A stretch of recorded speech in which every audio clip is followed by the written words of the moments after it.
Welcome back to my channel Nandini kitchen. Friends, ಇವತ್ತಿನ recipe ಬಂದುಬಿಟ್ಟು ನಾನು ಟೊಮೆಟೊ ರಸಮ್ ಮಾಡೋದನ್ನು ತೋರಿಸ್ಕೊಡ್ತೀನಿ. ಫ್ರೆಂಡ್ಸ್, ಇದು ತುಂಬ ರುಚಿಯಾಗಿರುತ್ತೆ ಬಿಸಿ ಬಿಸಿ ಅನ್ನದ ಜೊತೆಗೆ. ಮೊದಲಿಗೆ ನಾನು ಚಿಕ್ಕ ನಿಂಬೆಹಣ್ಣಿನ ಗಾತ್ರದಷ್ಟು ಹುಣಸೆಹಣ್ಣನ್ನು ಚೆನ್ನಾಗಿ ತೊಳ್ಕೊಂಡು ಒಂದು 5 ನಿಮಿಷ ಇದನ್ನು ನಾನು ನೆನೆ ಹಾಕ್ಕೊಂಡಿದ್ದೀನಿ. ಇವಾಗ ಇದನ್ನು ನಾನು ಮಿಕ್ಸಿ ಜಾರ್ಗೆ ಹಾಕ್ಕೊಳ್ತಾ ಇದ್ದೀನಿ. ಮತ್ತು ಟೊಮೆಟೊನ ಈ ಥರ ಸಣ್ಣದಾಗಿ ಕಟ್ ಮಾಡ್ಕೊಂಡು ಇಟ್ಕೊಂಡಿದ್ದೀನಿ, ಅದನ್ನು ಸಹ ನಾನು ಹಾಕ್ಕೊಳ್ತಾ ಇದ್ದೀನಿ. ನೀವು ಎಷ್ಟು ಟೊಮೆಟೊ ರಸಮ್ ಮಾಡ್ಕೊತೀರಾ ಅಷ್ಟು ಕ್ವಾಂಟಿಟಿಗೆ ನೀವು ಟೊಮೆಟೊವನ್ನು ತೊಗೋಬೇಕಾಗುತ್ತೆ. ನಾನಿಲ್ಲಿ 1/4 kg ಟೊಮೆಟೊವನ್ನು ತೊಗೊಂಡಿದ್ದೀನಿ. ಇದನ್ನು ನಾವೀಗ ನೈಸಾಗಿ ರುಬ್ಕೋಬೇಕು. ನೋಡ್ತಾ ಇದ್ದೀರಲ್ಲ, ಈ ಥರ ನಾವು ನೈಸಾಗಿ ರುಬ್ಕೋಬೇಕಾಗುತ್ತೆ ಟೊಮೆಟೊ ಮತ್ತು ಹುಣಸೆಹಣ್ಣನ್ನು. ಇವಾಗ ಇದನ್ನು ನಾನು ಒಂದು ಸ್ಟೈನರ್ಗೆ ಹಾಕ್ಕೊಂಡು ಇದನ್ನು ಜಾಲಿಸ್ಕೋಬೇಕು. ಇದರಲ್ಲಿರುವ ಬೀಜ ಮತ್ತು ಟೊಮೆಟೊ ಹಣ್ಣಿನ ಸಿಪ್ಪೆನ ನಾವು ಫಿಲ್ಟರ್ ಮಾಡ್ಕೋಬೇಕಾಗುತ್ತೆ. ಇದರಲ್ಲಿರುವ ಪ್ಯೂರಿ ಮಾತ್ರ ನಮಗೆ ಬೇಕಾಗಿರೋದು. ಈ ಥರ ಮಾಡ್ಕೊಳೋದ್ರಿಂದ ಟೊಮೆಟೊ ರಸಮ್ ತುಂಬ ರುಚಿಯಾಗಿರುತ್ತೆ. ನೋಡ್ತಾ ಇದ್ದೀರಲ್ಲ, ನಾನು ಪ್ಯೂರಿ ಮಾತ್ರ ತಕ್ಕೊಂಡಿದ್ದೀನಿ. ಇದಕ್ಕೆ ನಾನು ಮಸಾಲೆಗೆ ಒಂದು ಸಣ್ಣ ಮಿಕ್ಸಿ ಜಾರ್ ತೊಗೊಂಡಿದ್ದೀನಿ. ಅದಕ್ಕೆ 1 ಟೇಬಲ್ ಸ್ಪೂನ್ ಮೆಣಸನ್ನು ಹಾಕ್ಕೊಂಡಿದ್ದೀನಿ ಮತ್ತು 1 ಟೇಬಲ್ ಸ್ಪೂನ್ ಜೀರಿಗೆ ಮತ್ತು 1 ಗಡ್ಡೆ ಸಿಪ್ಪೆ ಸುಲಿದ ಬೆಳ್ಳುಳ್ಳಿ ಹೆಸರುಗಳನ್ನು ಹಾಕ್ಕೊಂಡಿದ್ದೀನಿ. ಈ ಥರ ನಾವು ತರಿಯಾಗಿ ರುಬ್ಕೋಬೇಕು. ಖಾರಕ್ಕೆ ನಾನು 1 ಗುಂಟೂರು ಮೆಣಸಿನ್ಕಾಯಿನ ಹಾಕ್ಕೊಂಡಿದ್ದೀನಿ.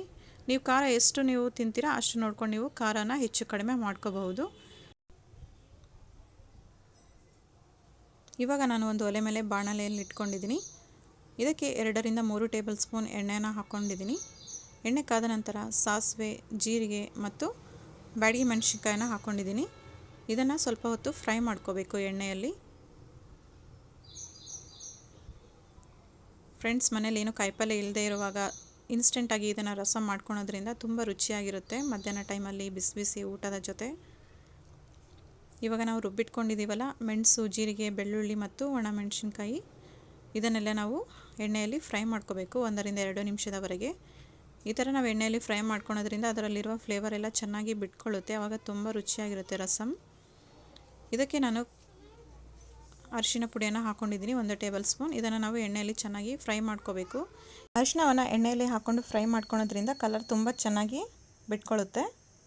ಮತ್ತು ಇದಕ್ಕೆ ನಾವು ಪ್ಯೂರಿ ಮಾಡಿಟ್ಕೊಂಡಿದ್ದೀವಲ್ಲ ಟೊಮೆಟೊ, ಅದನ್ನು ಹಾಕ್ಕೊಳ್ತಾ ಇದ್ದೀನಿ.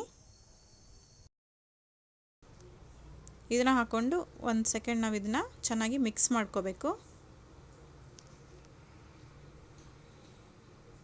ನೀವು ಟೊಮೆಟೊ ರಸಮ್ ಯಾವ ಕನ್ಸಿಸ್ಟೆನ್ಸಿಗೆ ಬೇಕೋ ಅಷ್ಟು ನೀರನ್ನು ನೀವು ಇದಕ್ಕೆ ಸೇರಿಸ್ಕೋಬಹುದು. ನಾನು ಇದಕ್ಕೆ 2 ಗ್ಲಾಸ್ ನೀರನ್ನು ಹಾಕ್ಕೊಳ್ತಾ ಇದ್ದೀನಿ. ನೀವು ನೋಡಿಕೊಂಡು ನೀರನ್ನು ಹಾಕ್ಕೋಬೇಕಾಗುತ್ತೆ, ಅಡ್ಜಸ್ಟ್ ಮಾಡಿಕೊಂಡು. ಇದಕ್ಕೆ ನಾನು ಕಲ್ಲುಪ್ಪನ್ನು ಹಾಕ್ಕೊಳ್ತಾ ಇದ್ದೀನಿ ರುಚಿಗೆ.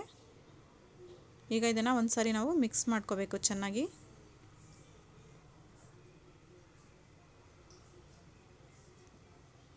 ಇದೇ ನಾವು ಒಂದು 5 ರಿಂದ 10 ನಿಮಿಷ ಚೆನ್ನಾಗಿ ಕುದಿಯಲು ಬಿಡಬೇಕು. ಆವಾಗ ತುಂಬ ರುಚಿಯಾಗಿರುತ್ತೆ. ಫ್ಲೇವರ್ ಸಹ ಎಲ್ಲ ಇದರಲ್ಲಿ ಬಿಟ್ಕೋಬೇಕು.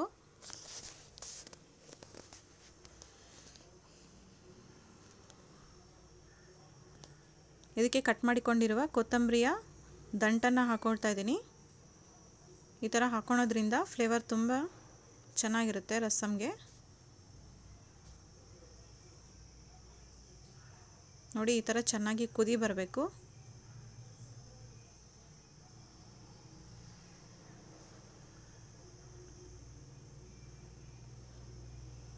ನೋಡಿ, ಒಂದು 10 ರಿಂದ 15 ನಿಮಿಷ ನಾನು ಚೆನ್ನಾಗಿ ಕುದಿಸ್ಕೊಂಡಿದ್ದೀನಿ.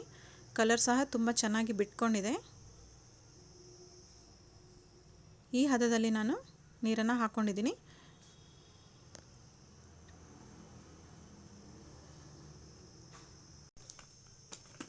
ಇವಾಗ ಕಟ್ ಮಾಡಿಕೊಂಡಿರುವ ಕೊತ್ತಂಬರಿನ ಹಾಕ್ಕೊಳ್ತಾ ಇದ್ದೀನಿ.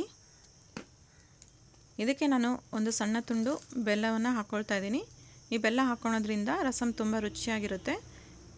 ನಿಮಗೆ ಬೆಲ್ಲ ಇಷ್ಟ ಇಲ್ಲ ಅಂದರೆ ಸ್ಕಿಪ್ ಮಾಡ್ಕೋಬಹುದು.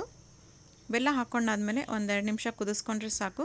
ತುಂಬ ರುಚಿಯಾಗಿರುವಂತಹ ಟೊಮೆಟೊ ರಸಮ್ ಈಗ ರೆಡಿಯಾಗಿದೆ. ಫ್ರೆಂಡ್ಸ್, ಈ ವಿಡಿಯೋ ನಿಮಗೆ ಇಷ್ಟ ಆದರೆ ಒಂದು ಲೈಕ್ ಮಾಡಿ, ಶೇರ್ ಮಾಡಿ, ಕಮೆಂಟ್ಸ್ ಮಾಡಿ, ಹಾಗೆ ಸಬ್ಸ್ಕ್ರೈಬ್ ಮಾಡ್ಕೊಳ್ಳಿ. Thank you for watching.